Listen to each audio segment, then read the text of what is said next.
I'm going to bring in Marie Dauenheimer. Really wonderful to see you here, Marie. I don't think we have met in person yet.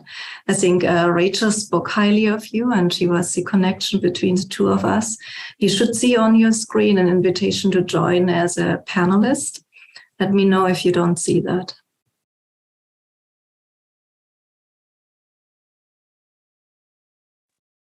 Yeah, I think I just joined as a panelist. Can you see me? And is it okay if I go ahead and start? And I see your amazing work study area. This is really cool. I see a lot of artifacts that I would like to walk up to and maybe look at it closely. Thank you, Marie, for joining us here. Yeah, thank you. So let me just, I've got my slide.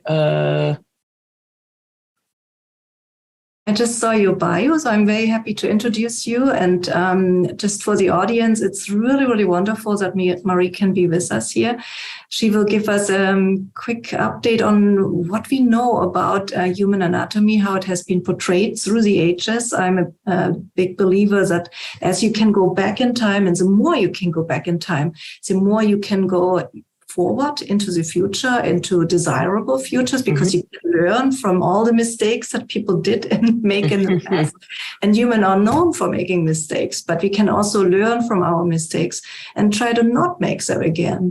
And so I think some mistakes that have clearly happened were just selecting specimen of certain origins. I think what we want here is a much more inclusive and fair atlas, which is not only available to the rich and famous, but to anyone, ideally, and helps them not only to overcome diseases, but to not be diseased to begin with, to have a happy, healthy life, and to know more about your own body. I think we all have only one body, and many of us only learn about our bodies when something goes wrong. It's interesting to know that the most body organ parts that somebody knows is around 50, 60. And then, of course, when you get really old again, because that's when they break, and then you start reading up on that thing that just doesn't work anymore in your body.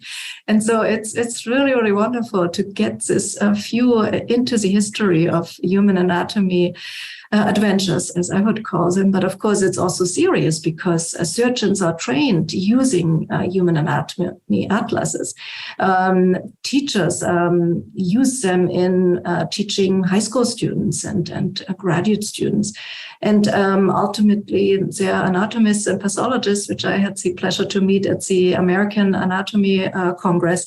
And there are many of them. So it's a totally different type of expertise, which I don't have. I never studied anatomy officially in my life. But now with some of the projects we are involved in, we are getting to see piles and piles of books of human anatomy. And so it's so wonderful to have your expertise here and to guide us through this quite impressive set of atlas design and usage. And so just to introduce Marie properly, Marie Dauenheimer is a board-certified medical illustrator. She's working in the Washington, D.C. metropolitan area. She has been interested in the history and anatomy, in the history of anatomical art since she got out of college. And she's a frequent speaker on the history of anatomical art and Renaissance drawing techniques. She had taught classes at the Morbid Anatomy Library and Museum, the New York Academy of Science, and the Frolic Museum in Amsterdam. And she studied medical illustration at the Johns Hopkins School of Medicine. And she is especially knowledgeable about 19th century drawing techniques. So Marie, please take us away. And I'm so glad you could join us here. Yeah, thank you. I'm going to try. Thank you for that wonderful introduction. And I'm really grateful to have this opportunity to talk a little bit about the history of anatomical art. I'm going to focus on one particular atlas, but put it into the context of work that was done before it was created, and then how it may have had influences on other anatomical collections. So I'm always trying to figure out, I think I just taught a class on Zoom, and I think I've got it down on how to share the screen, but if you'll be patient with me. Can you see my slides? Yes, I can. Okay. So I'm going to start just advance to the second. Can you see my second slide? I just want to make sure I've got it. Okay. Do you want to put it in presenter mode? It's currently let me do.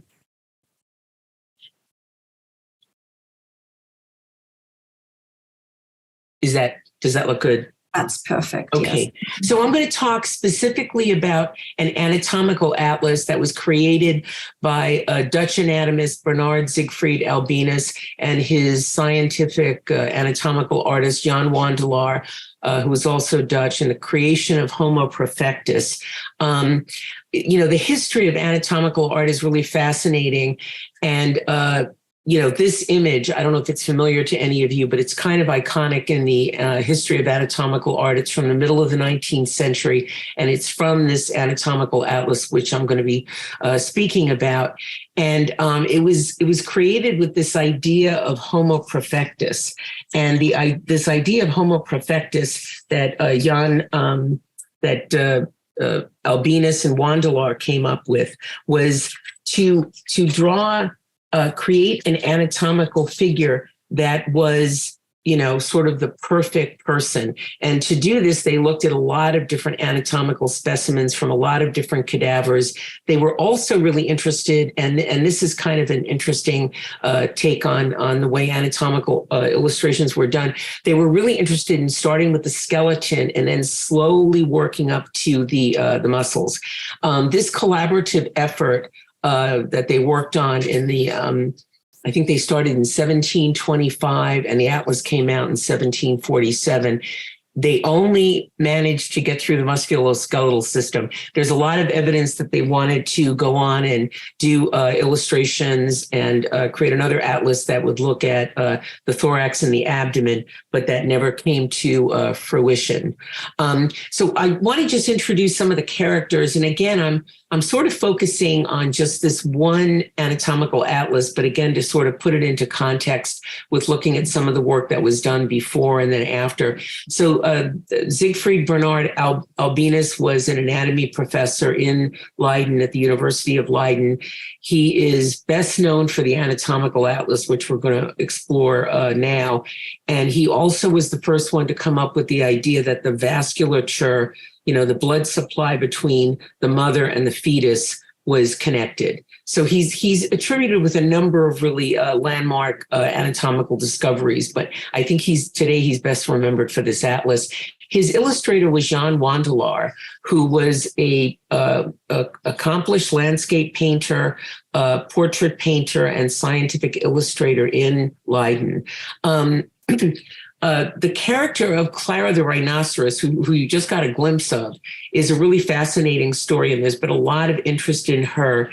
And there's been interest for years as to why, and if we just go back to that image, would you have a rhinoceros juxtaposed to this Homo Perfectus figure, this beautiful anatomical, graceful figure, because it's an unusual juxtaposition. And we'll talk a little bit about what scholars have pretty much explored in terms of why that rhinoceros would be in the illustration.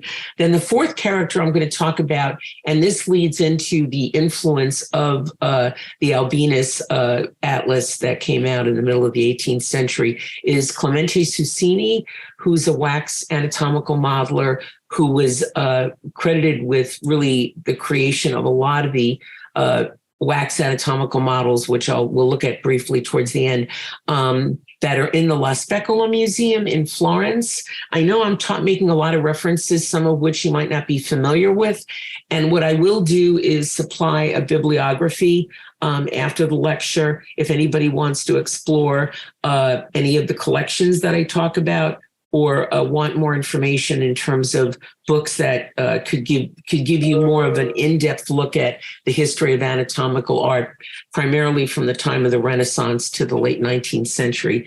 So here's one of our star figures in the story of this atlas, and that's Siegfried Bernard Albinus, very accomplished professor of anatomy and surgery, spent his life at the University of Leiden, came from a family of doctors, and came up with this concept of Homo Perfectus, where he really wanted to explore the figure as it is the perfect human form in terms of symmetry, in terms of gracefulness, and beauty. And again, looking at many cadavers and skeletons and specimens over a 25-year period with his artist Wandelar, which is an amazing accomplishment. Okay, so I just mentioned, and you saw her earlier, this is Clara. She was a 2.5-year-old rhinoceros when she came to Rotterdam via ship from India. And she ended up being the only rhinoceros at that time that survived. There were a lot of exotic animals that would come to Europe, but because people didn't know how to handle them or feed them or care for them, they often died very quickly. Clara lived to be about 20, and she was the toast of Europe. She traveled throughout Europe, went to Carnival in Venice, and was greeted by royalty, and just an amazing kind of public figure, if you will. And this is a painting of Clara. We'll see a few other images. And I'll just mention as an aside, there's been a lot of fascination with Clara specifically in the last few years. And there's an exhibition right now at the Rijksmuseum in Amsterdam. And it's got, I think, 80 objects, drawings, paintings, clocks, sculptures, porcelains of Clara. And I think that show is up through the new year. If anybody is in Amsterdam or planning to go there, I think it sounds like a really fascinating exhibition that explores this fascinating 18th century character. This is Clemente Susini, who we'll look at a little bit more closely towards the end. Again, probably one of the most famous wax anatomical modelers. And again, you can see his work in Florence at La Specola.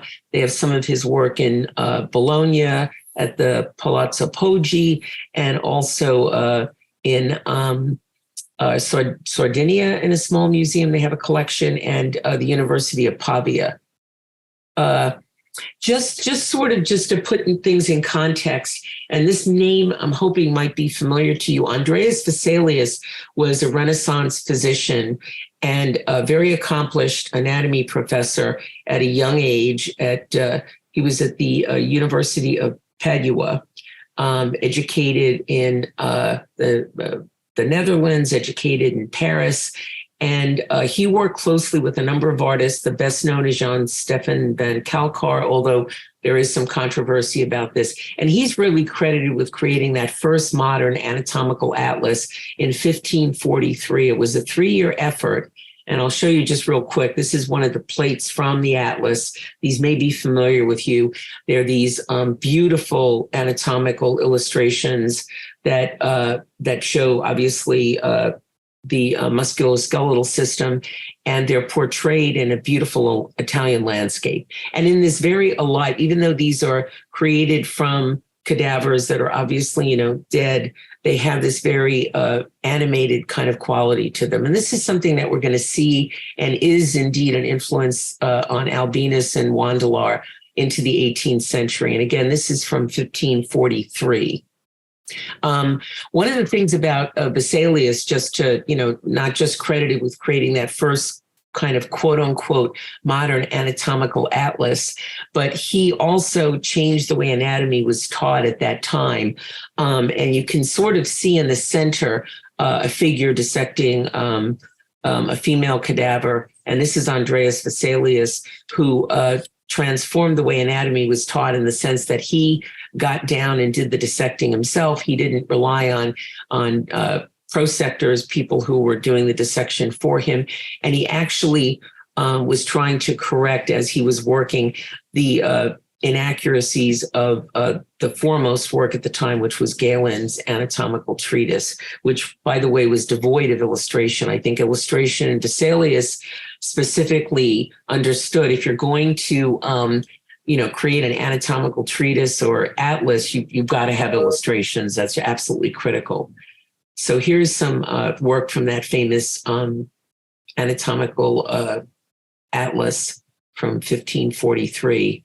To just sort of like make this natural progression. In the 18th century, you have Bidloo and his artist, Gerard de la Resse, and they worked together in think they were also enlightened. In fact, Albinus, who we're going to be talking a lot about, studied with Bidloo, and Wandelar, the artist who created the illustrations, including that one that we saw at the beginning with Clara the rhinoceros, studied with Lauresse.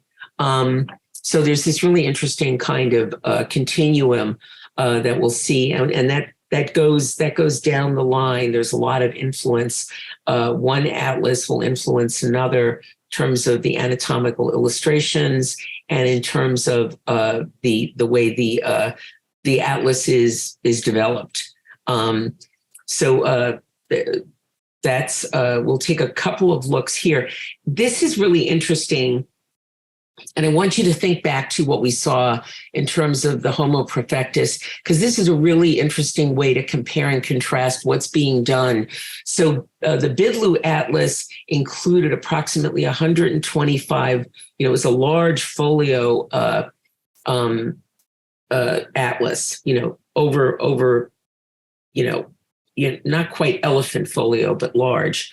And the illustrations were done by Lauresse, and there was this immediate kind of way of working. So you would have Bidloo in the dissecting room, dissecting a cadaver here, very superficial dissection, muscles of the back. The figure is held up and was held up with ropes and pulleys and various other accoutrements that you would see maybe in a dissecting room. You can see how this would be didactic because there's tiny little letters covering everything. You can see, looks like the thoracolumbar fascia is O, and trapezius or part of trapezius is A, and some of the rotator cuff muscles are N. So you could see where this would have a didactic usefulness. When you look at this, it's very raw. It's also very different. Again, this kind of idea of comparing and contrasting. What we're seeing that, what we will see with Albinus and Wandelar in their atlas is they are specifically interested in creating the perfect human, the Homo Perfectus. And they're going to look at a lot of cadavers, a lot of skeletons, do a lot of dissection, meticulous work, measuring with calipers to come up with that.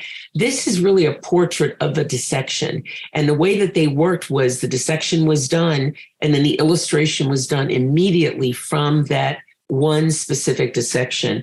And you can see here, this is actually, supposedly, scholars say this is the same cadaver. And then what Bidloo would do is slowly work from that superficial down to the deeper. So you can see here we're in a deeper dissection of that same cadaver, supposedly, and this immediate reaction of the artist to illustrate this. So there's no idealizing of the anatomy or of the figure. And this is another one of that series. So we're down to some really deep musculature. One of the things that we'll see throughout the work by Bidloo, and I'm not going to spend a whole lot of time, but there is a lot of information about this atlas. It was very successful. It was plagiarized by a lot of other artists through the centuries.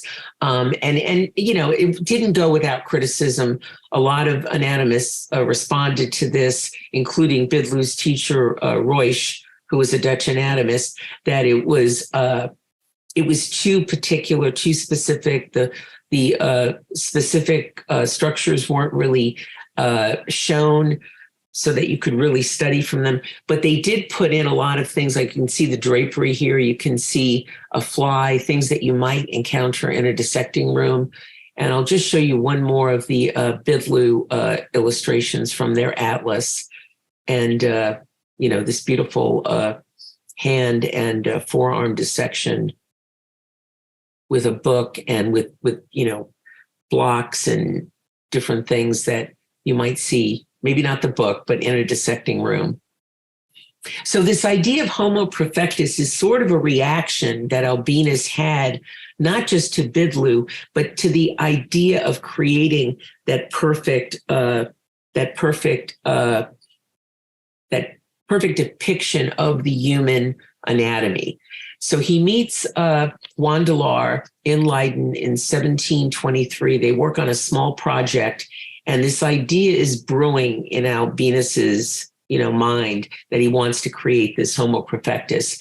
So one of the things that he felt strongly about, and there was a depiction of this in an exhibition in Philadelphia a long time ago, but they worked with a grid system. They worked with two grid systems. They would take the cadaver, they would take the skeleton, whatever they were working with, and they would arrange that just sort of as you saw in that first drawing, in a very beautiful, graceful pose, not an anatomical position pose.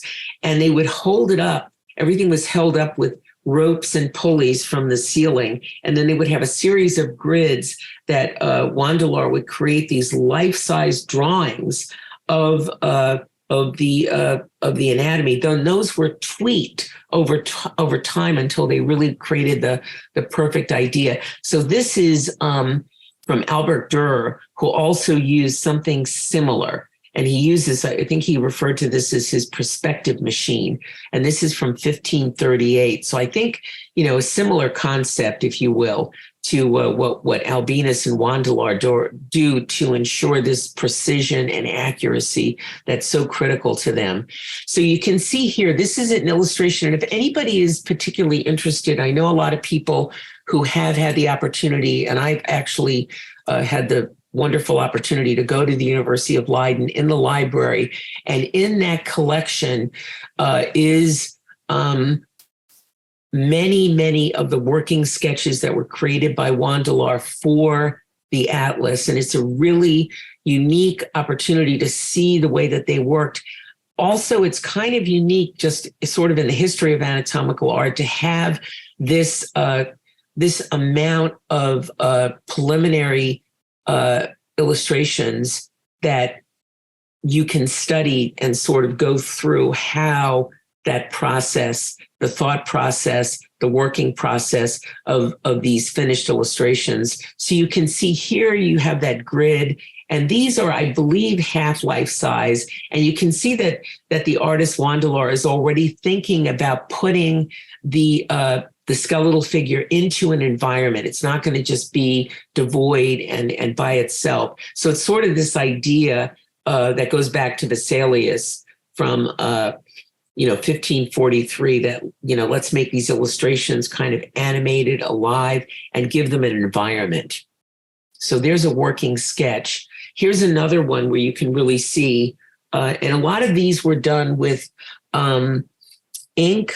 They were done with wash. Some of the largest ones were done with wash, charcoal, graphite, kind of a mixed medium. And you can see here there's working notes. So you've got this illustration. You can see sort of in transparency the vertebral column, some of the elements of the skeleton, and then those muscles are being put on top of that. So again, it's kind of the reverse of what you see in a lot of anatomical atlases, particularly what we just saw with Bidloo, where we're starting with the superficial anatomy in that series of back illustrations, for example, and we're going from the superficial to the deep. Here we're going from the skeleton, and then we're slowly building up those deep muscles, and finally the more superficial musculature. Juan de Lar worked in a painstaking manner with Albinus to ensure accuracy. The illustrations were constantly being tweaked. There was a lot of measuring with calibers, and there were a lot of notes. As you can see here, the notes were to Juan de Lar, the artist, from Albinus, the anatomist, to really get that perfect anatomy. So here again, the cervical vertebra shown from posterior, lateral, and anterior, and lots of notes. And then what you would see in the finished atlas would be something like this, but it would go through a lot of alliterations before it got to something that was finished. And another, just as an aside, really fascinating fact about Jan Juan de Lar, the artist, was he was not only an accomplished painter and illustrator, but he also did all the engravings, which also sort of protracted the timeline on this project, because I believe the engravings took the last 6 or 7 years to do for the 40 plus plates that were in the final book. So you can just imagine the process, very painstaking, and what goes on, what the process is in terms of, the study, the measurement, the accuracy, just to finish one illustration like this and bring it from a drawing stage to a finished engraving that would be ready for publication. And you see that here, beautiful, elegant drawing of the hand that was also included in the atlas. So a lot of attention to detail, and also the way that Wandelar worked, he creates this really beautiful illusion of three-dimensionality, and we'll see that in the finished illustrations as well. Sorry about that. Let's see. Okay, so in terms of the working figures, this is a life-size wash drawing that shows that creating of an elegant pose, a perfect symmetry of the figure in a landscape, not a sterile environment or just a white background, but starting to really think about how to create an illusion of space and give an environment to this anatomical illustration, so that the illustration was not only didactic in nature, but that there was an interest in creating something aesthetically beautiful. And here you've got, the cherub and some beautiful landscape being depicted. This gives you an idea. This is a conference I went to, and we were able to look at the illustrations, but I put this in just to give you that sense of scale, because a lot of times when you're looking at something like this, it's hard to get a grasp of scale and how large these are and have an appreciation. So again, this is one showing the posterior skeleton in a classical landscape environment with some architectural elements that's starting to be developed. And this would have been one of the working sketches. So this is done with a watercolor wash or an ink wash, quite large. Now we'll look at some of the finished illustrations. So we're sort of going from this idea of the studies and working out the details, working out the proportions of the figure. And now we're going to look at some of the finished illustrations that appeared in the atlas. And so here you have this beautiful image of a skeleton, your Homo Perfectus skeleton, walking in this beautiful classical landscape.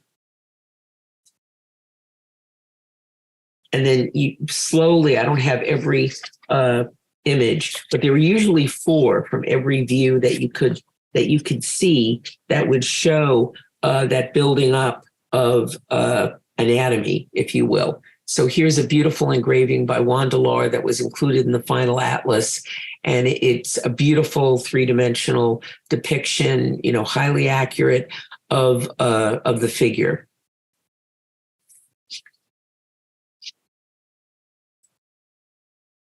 And just to go back, sometimes when I give this lecture, people want to know a little bit more about this idea of Homo Perfectus and the concept. And so Albinus, and again, the concept started brewing somewhere probably around 1723 when he started working with Wandelar on another project. And he came up with this concept of Homo Perfectus as an ideal, which was rooted in philosophy and which he attempted to bring to life in these anatomical illustrations through a synthesis of what he called objectivity, symmetry, and vitality. And the idea of symmetry, obviously, ideal proportion, which I think you can have an appreciation for when you look at this beautiful image. And then, this idea of, objectivity, this very precise depiction of form.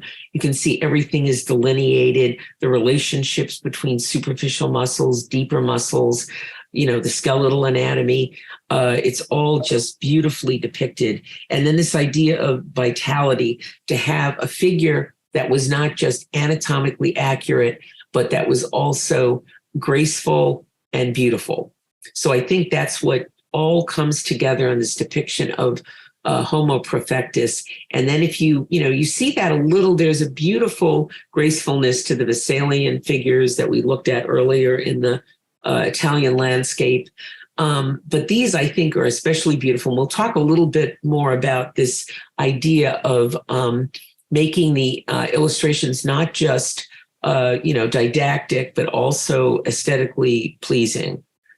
Here's another one of the skeletons. Now we have the anterior view, and you can sort of see some of, with the cherub and some of the landscape elements, things that were being developed in those sketches that we looked at earlier.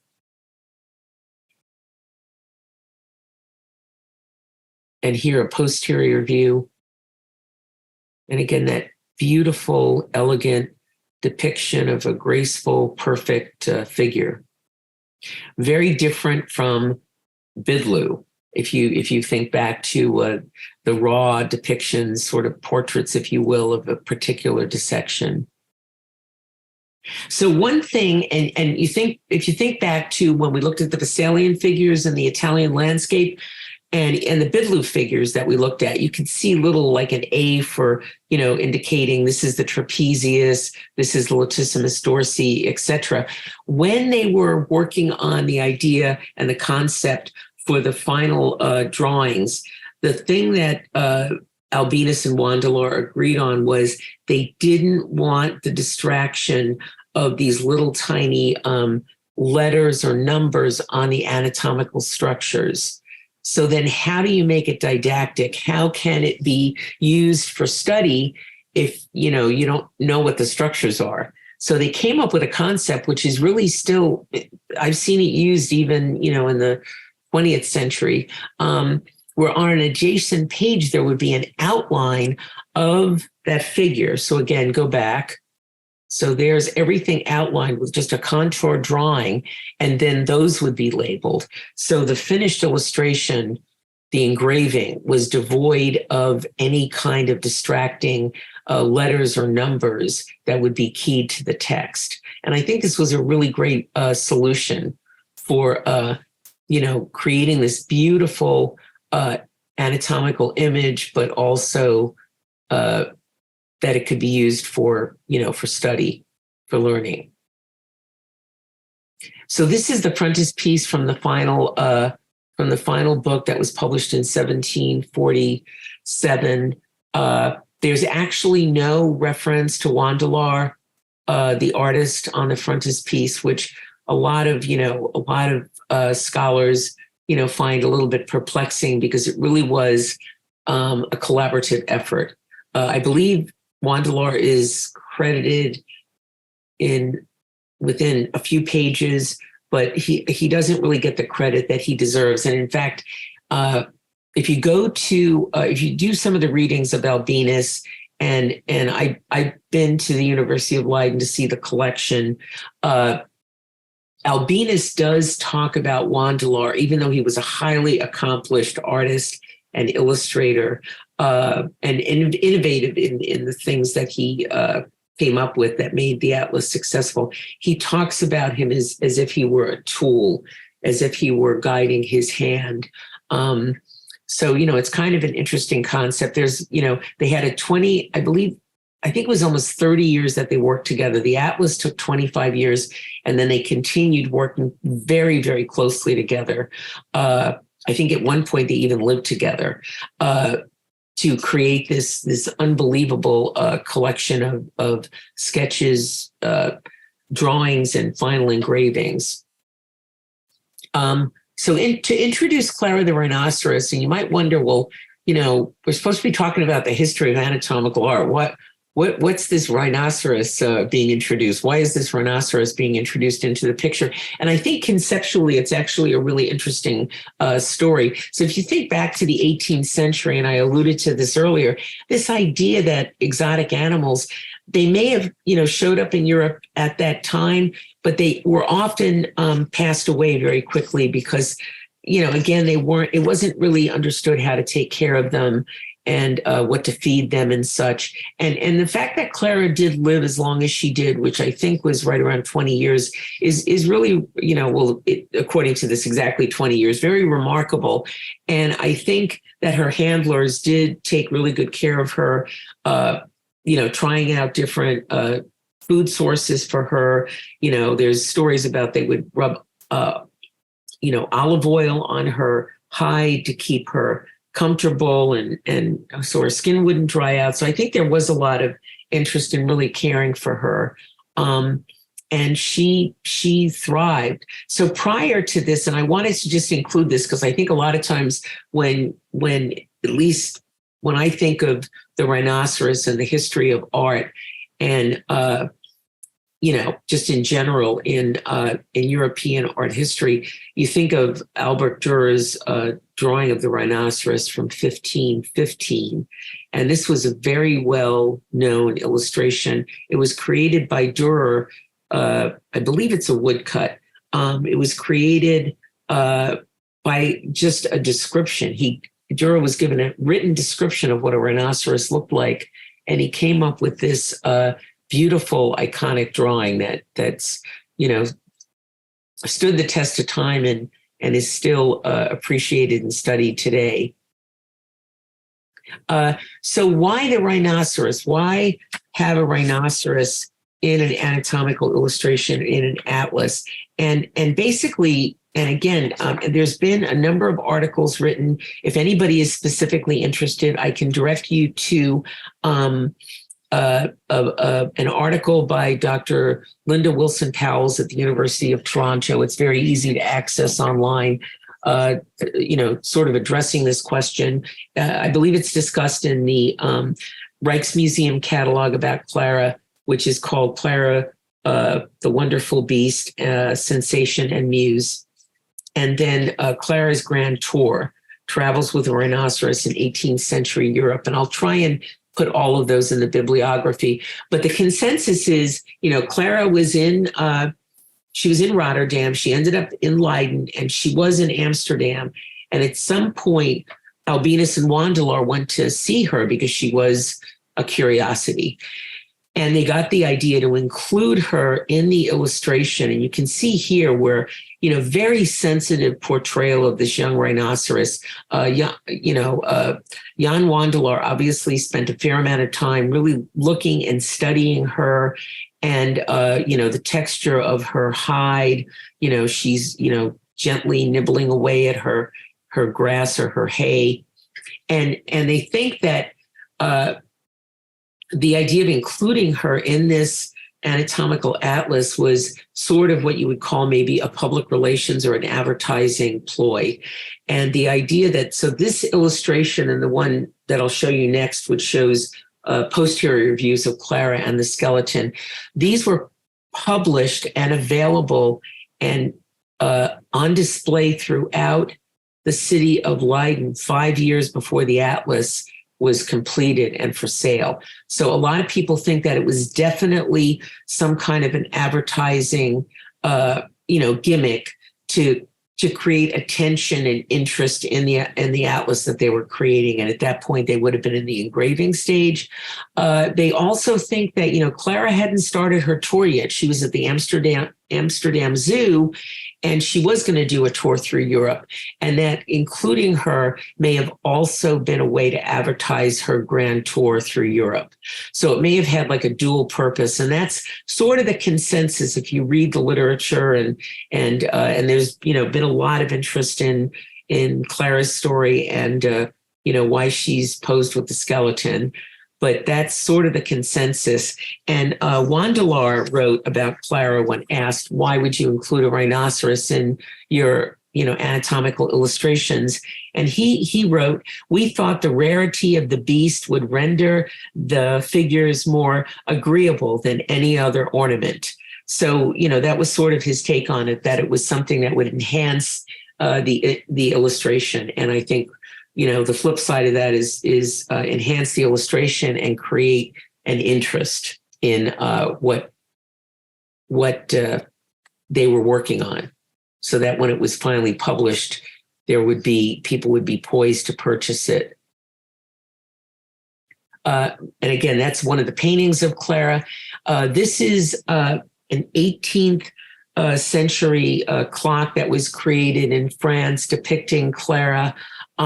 There's one that's very similar to this where she's on a music box. There's a lot of variations, and I believe a number of these are in the Rijksmuseum exhibition. If anybody is inclined to or is in the Amsterdam area and is so inclined to learn more about Clara and how she was depicted. And here she is at Carnival in Venice.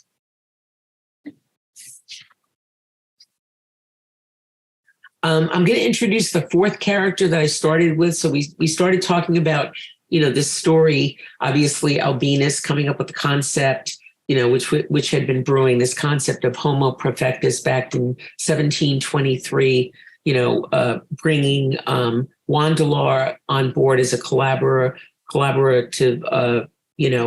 colleague and illustrator in 1725. And then this idea of Clara, being included in the first illustrations, engravings that were available long before the atlas was actually completed to sort of create, publicity, public interest, sort of advertising for Clara and her travels that were about to commence.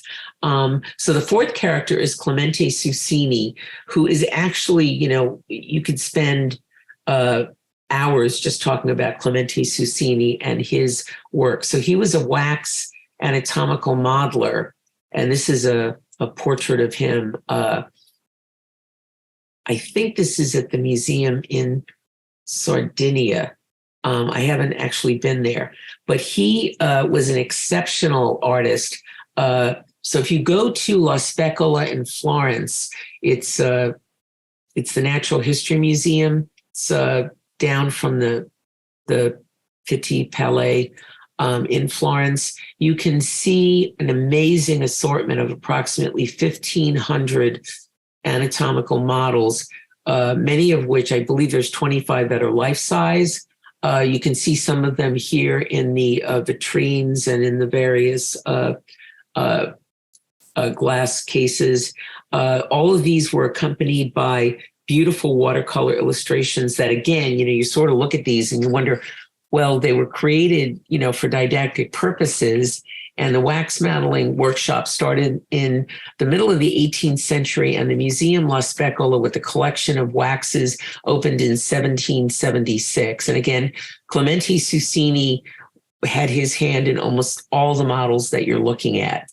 And so an interesting kind of progression, this idea, we've looked at, Vesalius from 1543 influencing, Albinus in the 18th century. You've got Bidloo at the end of the 17th century into the 18th century, creating this very raw kind of cadaver anatomical depiction. And if you look here, and this has actually been written about by a scholar, Dr. Rumi Hilawala at Morgan State University in West Virginia. And again, if anybody is interested in more information, I can definitely follow through with that. But here we have a life-size wax anatomical model in Florence at La Specola created by Clemente Susini. And he did not work alone. There was a wax modeling workshop of over 200 people, including anatomy professors, people who were just in charge of creating little wax, blood vessels and lymphatics and such, a very large team of people working every day to create these incredible models. So if you look here on the, juxtaposed to the wax model is one of the Albinus Juan Delar final engravings. And I think if you look at them, and of course, the artists and anatomists at La Specola had access to cadavers. They had access to parts of bodies. There's a lot of things that have been written about anatomical specimens being delivered from the hospitals to the wax modeling workshop on a daily basis. So they were working from anatomical material directly, but they were also looking at atlases. And I believe one of the atlases they were looking at was Albinus and Wandelar.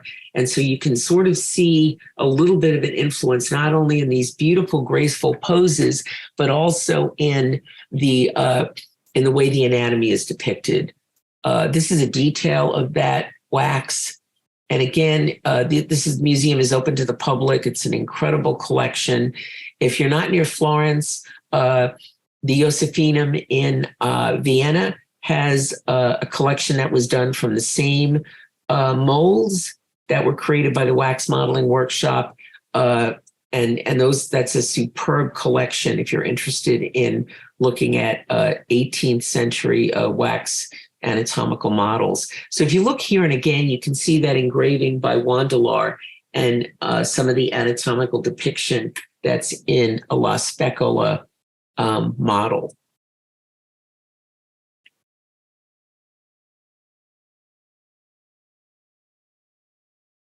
And I think you can have an appreciation here for, I believe the model here that we're looking at is actually a small size, not a life size. It was a maquette for one of the larger models, but you can sort of see in that depiction of the anterior abdominal wall, you can sort of see in the rib cage a similar kind of depiction, and then very much in the attitude. The attitude is incredible. So I'll just finish with this quote. In control of his world and confident of his status in the age of enlightenment, he is truly Homo Perfectus. And, I think, the ideas that Wandelar and Albinus explored over their 25 years, in creating this incredible anatomical atlas really does show this, age of enlightenment idea. And here's just a final image that's often associated. This is not by Wandelar or Albinus, but just sort of this depiction of a skeleton wandering in the countryside. I just would like to thank, in addition to everybody involved in the program today, thank you very much for including me. I'd like to thank Dr. Rumi Hilawala, who's done the research and very extensive research on the influence of the Albinus Wandelar engravings on the wax anatomical models of Clemente Susini and his colleagues at the Wax Modeling Workshop in Florence, and also Dr. Linda Wilson Powells of the University of Toronto, who did a lot of the exploration on this idea of why the rhinoceros clara was included, and that it may have been indeed some kind of publicity or advertising for both the young rhinoceros and the atlas that was to be published. And again, if anybody is interested in any of these papers, Dr. Linda Wilson Powells is readily available online, but I can direct you towards other resources and other books that really explore the totality of anatomical illustration and the development of the images, the process. There's particularly a book called The Ingenious Machine of Nature. It was a catalog from an exhibition that was about probably a little over 20 years ago at the was at the the Philadelphia Museum of Art. And I think it had a venue in Canada as well, but I can get you that information as well. Well, thank you very much for listening. And I hope maybe, you have a little bit more of an appreciation for sort of the process, if you will, of creating anatomical illustrations, and certainly ones that stand the test of time. Thank you. Thank you so much, Marie. I think we are all clapping here. This was absolutely phenomenal. Thank you for sharing so many of these stories, and also stories about some of the heroes that actually made these atlases, oftentimes men. We have a question from the audience by Ellen Podokos for you. What are the reasons or the history behind placing the dissection drawings in the context of life or living environments like the Italian landscapes? So I think I've thought about this a lot. I think that when you look at the artists who were creating the illustrations, it's not like today where a lot of, medical illustrations, anatomical illustrations, scientific illustrations, they're created by artists who are trained, to depict the subject matter in a very didactic way. I think because so many of these artists were painters, and I think their natural inclination was to create illustrate, figures that were alive. That's what they were used to doing. Vesalius, there's a quote from Vesalius where he talks about having a heck of a time finding artists who are willing to spend time with him depicting, putrid, decaying cadavers to create these anatomical illustrations, when they could be, painting beautiful figures that were alive. So I think a lot of that was probably introduced by the artists because they were trained in that capacity.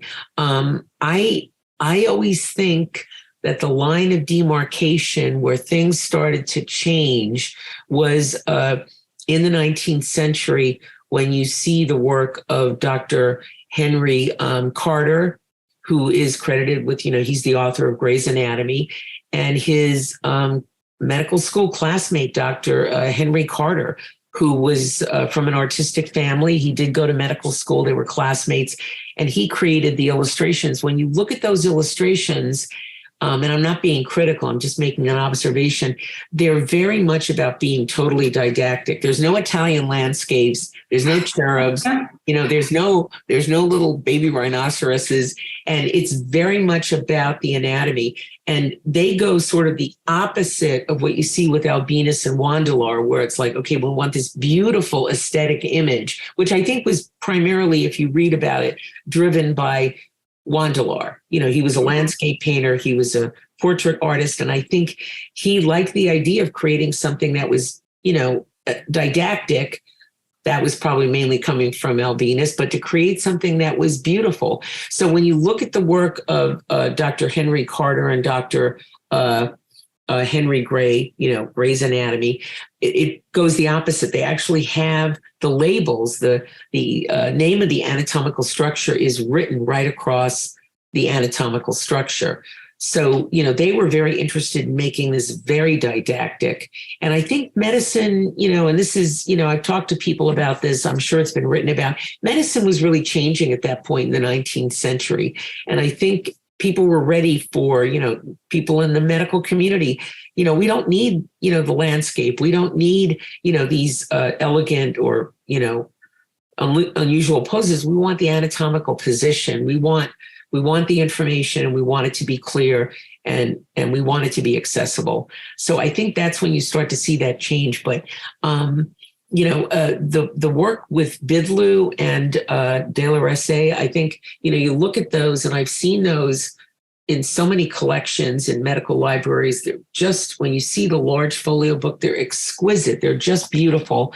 And,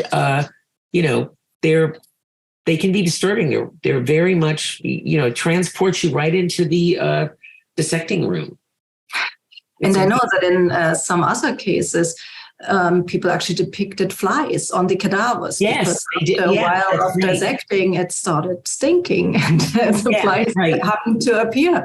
And so they went that direction. It's also. so real and so raw, and it's what the dissecting room is like. Yeah. We have another question by Laurice Nemetz. Thank you so very much. First of all, I will be visiting Italy in early January to see some of the Werk's anatomical museums and illustrations. I think she is on the study tour to Italy. How nice is that? Great. And she also mentions that Catherine Park wrote a foreword to De Fabrica about the landscapes in Versalius. Oh, okay. I know who she is. I've read some of her work. I'll definitely look for that because it's just a fascinating. You look at these illustrations, and that's what I think. They're just beautifully posed in these incredible idyllic landscapes. So I really appreciate that. I'm familiar with her work, and I'll look for that. I got another question. I see a lot of attempts to strive for symmetry and 3D, and that really makes some of the works stand out forever. And this is not just for human anatomy, but also anatomy of all kinds of plants and underwater creatures. And I think it really does make a difference. However, if we look at true human beings, no human face is symmetrical, right? So you actually have to be not correct in order to achieve that symmetry. So illustrators oftentimes are asked to be correct because it's a medical certified position. So how do you deal with that tension between trying to have something that stands the test of time, but on the other hand, you try to be true to the data? I really thought about that because when you do look at the work that Albinus and Wandelar, they looked at a lot of different specimens, but they were altering the anatomy because, like you said, nobody is perfectly symmetrical. So they were changing it to make it it's idealized. It's not real. It's an idealized anatomy. I think it's fascinating that they wanted that. But I think, when you look at, the history of art, there's a lot of idealization that goes on. So I think it's something that it isn't really that surprising to me that they would want to do that, but they had to have been altering and changing the anatomy. I mean, there's some discussion about, I read that they did have access to some cadavers that were, young people who were in very good shape and, almost kind of perfect. But as you said, nobody is perfect. So they were altering the anatomy to make it fit that idea of it being perfect and idealized. Which is interesting, And I think it's a good discussion to have because ultimately now machine learning algorithms can map from me to you. So Jim Gee just beautifully showcased how that actually works. But they could also map to a perfect reference that could look symmetrical. And there would be disclaimers that this is actually not the fact in the real world. Right, because it's not. But it can be done this way. And actually, I'm just, do you see my screen here? I'm just wanted to write one more plug for your beautiful book. Thank you so much for writing that, because then we all can benefit from your expertise. And then I believe you also teach this course. And I don't know if this is available to everyone. Yeah, so I've been teaching for the Morbid Anatomy Library and museum. I did a lot of on-site classes in Brooklyn where they had a wonderful museum, a morbid anatomy museum in Brooklyn in the Park Slope area. The museum is closed, and then with COVID, you had to kind of get creative. So they have an amazing assortment of classes online. I've taken a lot of them. Some of them about the history of wax anatomical models, just an incredible assortment of classes, but I've had the opportunity to teach that class, and I'm supposedly going to be teaching it again in the spring. And it's a combination of looking at specific anatomical atlases, exploring the techniques that they used, and then doing demos and having the students use, I send them a material list and sort of mimicking those techniques. And a lot of them, are Renaissance techniques. So they're really kind of fun to learn. Very good. Marie, thank you again. Thank you so much for coming in. And I hope we'll stay in touch. I'm going to do a quick email to you that I don't know how easy it is to share, but just put a quick little bibliography together, if you will.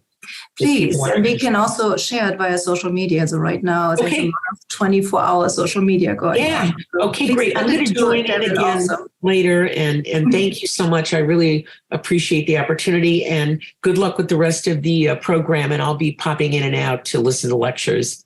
Please Thanks do. a lot. Yeah, wonderful to have you. Thank you. Bye. Bye.